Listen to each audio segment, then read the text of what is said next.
സിനുജി, നമ്മുടെ Vladimir Putin യുക്രൈനുമായിട്ടുള്ള യുദ്ധം ഇപ്പം അവസാനിപ്പിക്കാം, ഞാൻ എന്തിനും തയ്യാർ എന്നൊക്കെ ഇടയ്ക്കിടയ്ക്ക് പറയുമെങ്കിലും ഇടയ്ക്കൊരു ബോംബിടുക, കുറച്ച് അവിടെ പിടിച്ചടക്കുക യുക്രൈൻ്റെ ഭാഗങ്ങളൊക്കെ.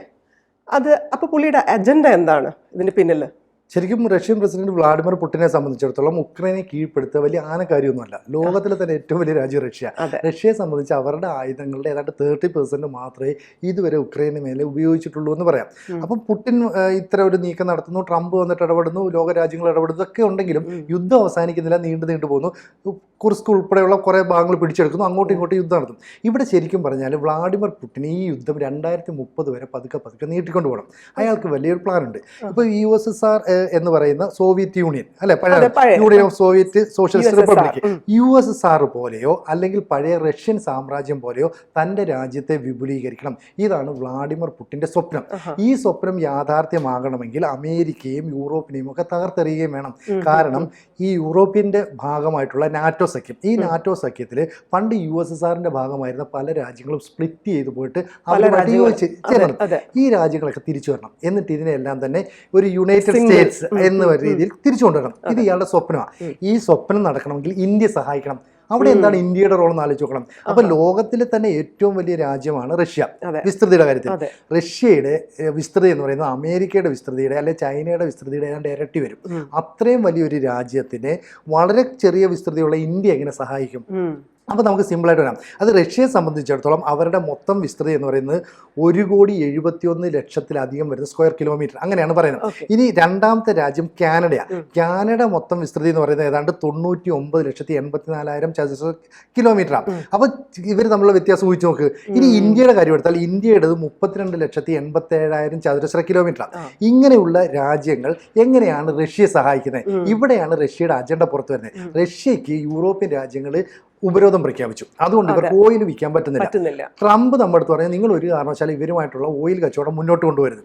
നമ്മുടെ മോദിയെ സംബന്ധിച്ചിടത്തോളം ഉള്ള നിലപാട് നമുക്കൊരു രാജ്യത്തോടും പ്രത്യേക ശത്രുതയില്ല, പ്രത്യേകിച്ചും മമതയുമില്ല. പക്ഷേ നമ്മളുടെ രാജ്യത്തെ ജനങ്ങളുടെ അഭിവൃദ്ധി, രാജ്യത്തെ ജനങ്ങളുടെ ഊർജ്ജാവശ്യം ഇതൊക്കെ നിറവേറ്റാൻ വേണ്ടി എന്ത് ചെയ്യും? അതുകൊണ്ട് നമ്മൾ റഷ്യയുടെ കയ്യിൽ നിന്ന് കുറഞ്ഞ നിരക്കിൽ എണ്ണ മേടിക്കും. അത് നമ്മൾ സംസ്കരിച്ചിട്ട് യൂറോപ്യൻ രാജ്യങ്ങൾക്ക് മറിച്ചു വയ്ക്കും. അങ്ങനെ മറിച്ചു വയ്ക്കുമ്പോൾ തകർന്നുകൊണ്ടിരിക്കുന്ന റഷ്യയുടെ സമ്പദ് വ്യവസ്ഥയെ നമ്മളാണ് താങ്ങി നിർത്തുന്നത്. അതാണ് അവർക്ക് വലിയൊരു അടി. അപ്പോൾ അതുകൊണ്ടാണ് യൂറോപ്യൻ യൂണിയനും അമേരിക്കയൊക്കെ പറയുന്നത് നിങ്ങൾ ഈ എണ്ണ മേടിക്കുന്ന പണി അങ്ങ് നിർത്തിക്കോ. പക്ഷേ ഇവിടെ പ്രശ്നം എന്താണെന്ന് വെച്ചാൽ ഈ USSRനെ തകർത്തത് അല്ലെങ്കിൽ റഷ്യയെ തകർത്തത് പാശ്ചാത്യ രാജ്യങ്ങളാണെന്നുള്ള ഒരു ചിന്ത വ്ളാഡിമിർ പുടിനുണ്ട്. അതുകൊണ്ട് വ്ളാഡിമിർ പുടിൻ ഈ പാശ്ചാത്യ രാജ്യങ്ങളോട് ഭയങ്കര വിദ്വേഷം. അപ്പോൾ അയാൾ ചെയ്യുന്നത് എന്താ വെച്ചാൽ ഇന്ത്യയുമായിട്ടും ചൈനയുമായിട്ടും നല്ല ബന്ധമുണ്ട്. ചൈനയുമായിട്ട് ഓൾറെഡി നല്ല ബന്ധമാണ്. ഇന്ത്യയുമായിട്ടും സൈനിക കാര്യങ്ങൾ നല്ല ബന്ധമാണ്. രണ്ട് രാജ്യങ്ങളുമായിട്ട് നല്ല ബന്ധമുണ്ടായി. ഇനി നോർത്ത് കൊറിയ ഒറ്റയ്ക്ക് നിൽക്കുന്ന കിങ് ജോങ് ഉന്നിനെ എല്ലാവർക്കും പേടിയാണ്. അവരുമായിട്ട് നല്ല ബന്ധമാണ്. ഇപ്പുറത്തേക്ക് മാറിക്കഴിഞ്ഞാൽ ബ്രസീലുമായിട്ട് നല്ല ബന്ധം. അപ്പോൾ ബ്രസീലും ഇന്ത്യയും ചൈനയും എല്ലാം തന്നെ റഷ്യയിൽ നിന്ന് എണ്ണ മേടിക്കുന്നു, അവരത് ഉപയോഗിക്കുന്നു, അവർക്ക് പൈസ കിട്ടുന്നു. അപ്പോൾ റഷ്യക്ക് ധാരാളം പൈസയും. ഒരു യുദ്ധം ഇനിയും ആവശ്യമായെങ്കിൽ ആയുധങ്ങൾ വാങ്ങാനോ നിർമ്മിക്കാനോ ഒക്കെ ഉള്ള പൈസ കൊടുക്കുന്നത് അപ്പോൾ ഇന്ത്യയാണെന്ന് പറയാം. ഇനി ഈ പറയുന്ന റഷ്യയിൽ നിന്ന് വിഘടിച്ചു പോയ ഒട്ടനവധി രാജ്യങ്ങളുണ്ട്. ഇപ്പം പോളണ്ട്, ഉക്രൈന്, ഫിൻലൻഡ്, അർമേനിയ, അസർബൈജാന്, ഗ്രീൻലാൻഡ്, ഇതൊക്കെ അവിടുന്ന് വിഘടിച്ചു പോരാം. ഈ രാജ്യങ്ങളൊക്കെ തിരിച്ചു കൊണ്ടുവരണമെന്നാണ് ഇയാളുടെ ആഗ്രഹം.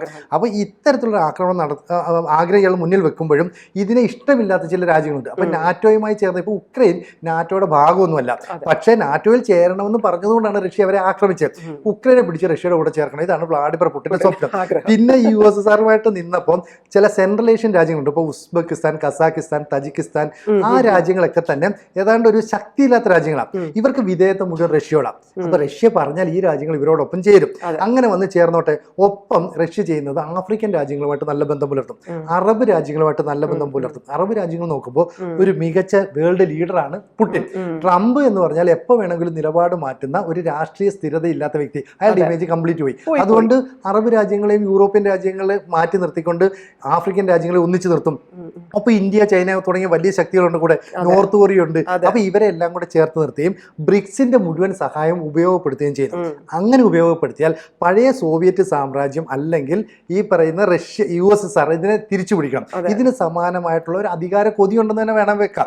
അപ്പോൾ ഈ ഭൂവിസ്തൃതി എന്ന് പറയുന്നത് USSRന്റെ ഏതാണ്ട് 2,34,00,000 ചതുരശ്ര കിലോമീറ്റർ ആയിരുന്നു. അത് റഷ്യൻ സാമ്രാജ്യമായിരുന്നു. അപ്പോൾ അതായത് 1917 മുമ്പ് അത് ഏതാണ്ട് 2,47,00,000 ചതുരശ്ര കിലോമീറ്റർ ആയിരുന്നു. അത്രയൊന്നും വന്നില്ലെങ്കിലും കുറെ കൂടി വിസ്തൃതിയൊക്കെ വരുത്തി എൻ്റെ രാജ്യം വിപുലീകരിക്കണം. ഇതാണ് വ്ളാഡിമിർ വ്ളാഡിമിർ പുടിന്റെ ആഗ്രഹം സ്വാഭാവികമല്ലേ? അത്രയുള്ള ആഗ്രഹം. അതിനു വേണ്ടിയിട്ട് യൂറോപ്യൻ യൂണിയൻ അല്ല, ഏത് സംഗതിനെ ആരെ വേണമെങ്കിലും നേരിടാൻ ഞാൻ തയ്യാർ എന്നുള്ള രീതിയിലാണ്. പക്ഷെ അതിനൊരു അല്ലെ തന്ത്രത്തോടു കൂടിയാണ് പുള്ളി മുമ്പോട്ട് പോകുന്നത്. വളരെ തന്ത്രം ഉപയോഗിക്കുന്നത്. എന്താ അറിയോ, ഇപ്പൊ ഉക്രൈനെ ആക്രമിച്ച് കീഴ്പ്പെടുത്തി എന്ന് വെച്ചു. ഉക്രൈനെ ആക്രമിച്ച് കീഴ്പ്പെടുത്തിയാൽ അടുത്ത ലക്ഷ്യം എന്ന് പറയുന്നത് യൂറോപ്പിലെ രാജ്യങ്ങളെ ആക്രമിക്കും. നെക്സ്റ്റ് ലക്ഷ്യം ഒരു പക്ഷേ UK ആയിരിക്കും, അല്ലെങ്കിൽ പോളണ്ട് ആയിരിക്കും. അപ്പൊ പോളണ്ട്, UK അങ്ങനെ യൂറോപ്യൻ രാജ്യങ്ങൾ ഒന്നൊന്നായിട്ട് ആക്രമിച്ച്, ഞാൻ നേരത്തെ പറഞ്ഞ ഈ ലിത്വാനിയ, ലാത്വിയ തുടങ്ങിയ രാജ്യങ്ങൾ ഉൾപ്പെടെ മാറിപ്പോയതാണ്. അവരെയൊക്കെ തിരിച്ചു പിടിക്കും. എന്നിട്ട് ഇവിടെ ഒരുമിച്ച് നിർത്തി നമുക്കൊരു രാജ്യം വിപുലമാക്കാൻ പറയും. ഇനി മറ്റൊരു രാജ്യം എന്ന് പറയുന്നത് ബെലാറസാ. ഈ ബെലാറസും റഷ്യയും തമ്മിൽ പറയുന്നത് ഇവർ ഇരട്ട പറ്റതെന്ന് പറയുന്നത്, അത്രയ്ക്ക് ബന്ധം അവർ തമ്മിൽ. അപ്പൊ ഈ ബെലാറസിനെ ഇങ്ങോട്ടേക്ക് വരണം. അപ്പൊ ഉക്രൈൻ യുദ്ധം നടക്കുന്ന സമയത്ത് ബെലാറസിൽ കൊണ്ടുപോയി റഷ്യ അവരുടെ ആണവായുധങ്ങളൊക്കെ വെച്ചിട്ടുണ്ട്. ഏതെങ്കിലും സാഹചര്യത്തിൽ ഉപയോഗിക്കേണ്ടി വന്നാൽ അവരുടെ ഈ വ്യോമ പ്രതിരോധ സംവിധാനം വെച്ചിട്ടുണ്ട്. എന്നിട്ട് ഈ ബെലാറസുമായിട്ട് നല്ല ബന്ധം. അവിടുത്തെ ജനങ്ങൾക്ക് റഷ്യയോട് ഒരു കൂറുണ്ട്. അതുകൊണ്ട് റഷ്യ പ്രസിഡന്റായ വ്ളാഡിമിർ പുടിൻ പുതിയൊരു നിയമം പുറത്താക്കി. അതായത് ബെലാറസിലെ ജനങ്ങൾ റഷ്യയിൽ താമസിക്കുന്നുണ്ടെങ്കിൽ അവർക്ക് റഷ്യയിൽ വോട്ട് ചെയ്യാം.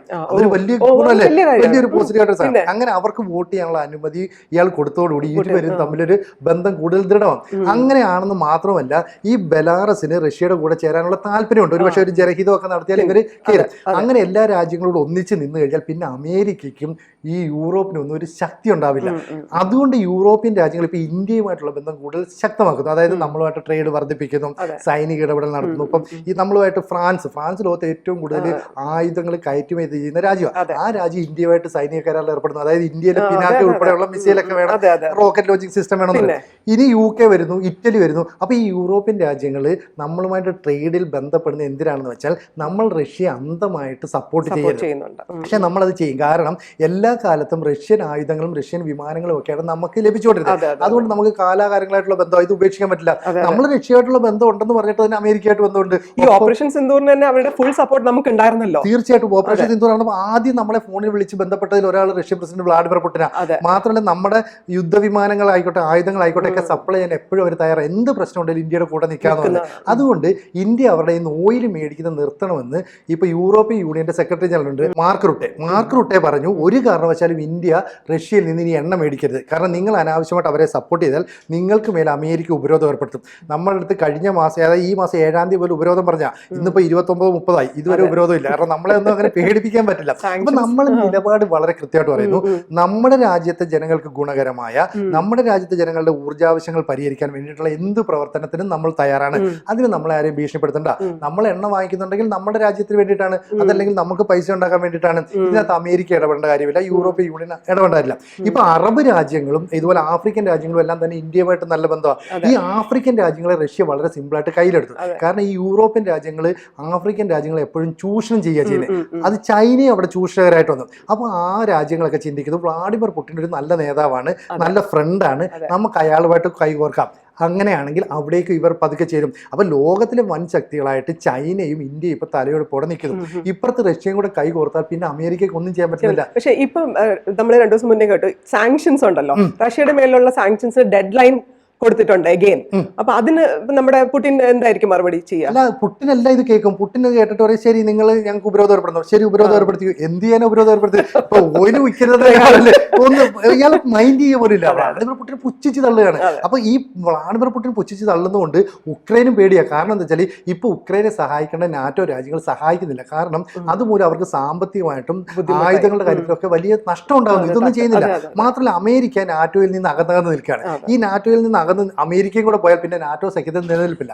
അവർക്ക് ബദലായിട്ടാണ് ബ്രിക്സ് സഖ്യം വരുന്നത്. അപ്പോൾ ബ്രിക്സിൽ ബ്രസീലും ഇന്ത്യയും റഷ്യയും ചൈനയും എല്ലാം കൂടെ ചേർന്ന് ഒരു ശക്തമായ നിലപാട് സ്വീകരിച്ചാൽ അതിനെ പ്രതിരോധിക്കാൻ ഒരു പക്ഷേ അമേരിക്കയ്ക്കോ യൂറോപ്യൻ രാജ്യങ്ങൾക്കോ സാധിക്കില്ല. അപ്പോൾ വ്ളാഡിമിർ പുടിൻ തൻ്റെ സ്വപ്നത്തിൽ നിന്ന് ഒരിക്കലും പിന്നോട്ട് പോയില്ല. അയാൾ പറയുന്നത് ഞങ്ങളുടെ രാജ്യം ഇങ്ങനെയായിരുന്നു, ഞങ്ങളുടെ സാമ്രാജ്യം ഇതായിരുന്നു, അപ്പോൾ റഷ്യൻ സാമ്രാജ്യം ഞങ്ങൾക്ക് പുനഃസ്ഥാപിക്കണം, അതിന് വേണ്ടിയിട്ട് എന്ത് നടപടിയും നമുക്ക് സ്വീകരിക്കാമെന്ന് പറയുന്നുണ്ട്. അപ്പോൾ അത്തരം ഒരു നിലപാട് സ്വീകരിക്കുമ്പോൾ ഇന്ത്യ സഹായിക്കരുതെന്ന് നേരത്തെ തന്നെ നാറ്റോ അല്ലെങ്കിൽ യൂറോപ്യൻ യൂണിയൻ പറയുന്നു. ട്രംപ് നമ്മളെ ഭീഷണിപ്പെടുത്തുന്നു. പക്ഷെ നമ്മൾ പറയുന്നു ഞങ്ങൾ റഷ്യയുടെ ഇനി എണ്ണ വാങ്ങും, ഞങ്ങൾ ഇനി അത് മറ്റ് യൂറോപ്യൻ രാജ്യങ്ങൾക്ക് മറിച്ചു വയ്ക്കും, ഇതിലൊന്നും ഞങ്ങളെ തടയേണ്ട കാര്യമില്ല. ഇത് ഞങ്ങളുടെ ദേശീയതയ്ക്ക് വേണ്ടി നിലകൊള്ളുന്നതാണ്. ഞാൻ പ്രധാനമന്ത്രി ആയിരിക്കുന്നിടത്തോളം കാലം രാജ്യത്തെ ജനങ്ങളുടെ ഉന്നമനം, അവരുടെ വികസനം, ഇത് മാത്രമാണ് ലക്ഷ്യം. അതുകൊണ്ട് എന്ത് പ്രവർത്തനമായിട്ട് ഞങ്ങൾ മുന്നോട്ട് പോകുന്നത്. അങ്ങനെയാണെങ്കിൽ റഷ്യയ്ക്ക് നമ്മളൊരു വലിയ പിന്തുണ കൊടുത്താൽ ഒപ്പം ചൈനയും നോർത്ത് കൊറിയയും ഇറാനും എല്ലാം കൂടെ വന്നാൽ പിന്നെ അമേരിക്കയ്ക്കോ യൂറോപ്യൻ രാജ്യങ്ങൾക്കോ ഒന്നും ചെയ്യാൻ പറ്റുന്നില്ല. പുടിന്റെ ആഗ്രഹം സാധിക്കുകയും ചെയ്യും. ഒരു യുണൈറ്റഡ് പണ്ടത്തെ മാറ്റൊരു USSR സ്ഥാപിക്കുക എന്നുള്ളത്. അതെ അതെ, അത് നടക്കില്ലെന്നുള്ളത് നമുക്ക് കാത്തിരുന്ന് കാണാം. കൂടുതൽ വാർത്തകളും വിശേഷങ്ങളും നിങ്ങളിലേക്ക് എത്താൻ ABC മലയാളം സബ്സ്ക്രൈബ് ചെയ്യുക, ബെൽ ബട്ടണും അമർത്തുക.